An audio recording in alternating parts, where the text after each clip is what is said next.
પાકિસ્તાનના ગિલગિટ બાલ્ટિસ્તાન પાસે આતંકી હુમલો થયો છે।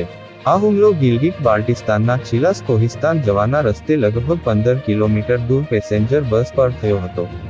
અહીં બસ પર થયેલા ફાયરિંગમાં ઓછામાં ઓછા 8 લોકો માર્યા ગયા અને 26 ઘાયલ થયા। પોલીસે કહ્યું કે અજાણ્યા બંદૂકધારીઓએ બસ પર ફાયરિંગ શરૂ કરી દીધું હતું। હાલ અમે ઘટનાની તપાસ કરી રહ્યા છીએ।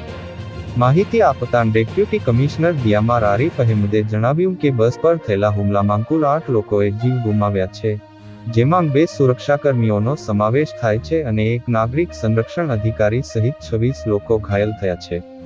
ડીસીના જણાવ્યા અનુસાર આ ઘટના શનિવારે સાંજે 6:30 વાગ્યે ચિલાસના હુદૂર વિસ્તારમાં બની હતી। તેમણે કહ્યું કે એક કમનસીબ ઘટના બની હતી, જેમાં ગીઝરના ગાહકુચથી જતી બસને નિશાન બનાવીને કાયરતાપૂર્ણ કૃત્ય આચરવામાં આવ્યું હતું। તેમણે કહ્યું કે બસ પર ફાયરિંગ કરવામાં આવ્યું હતું, જેના કારણે તે સામેથી આવી રહેલી ટ્રક સાથે અકસ્માત થયો હતો। અધિકારીએ જણાવ્યું કે અત્યાર સુધીમાં 5 મૃતદેહોની ઓળખ કરવામાં આવી છે, જ્યારે 3ની ઓળખ થવાની બાકી છે।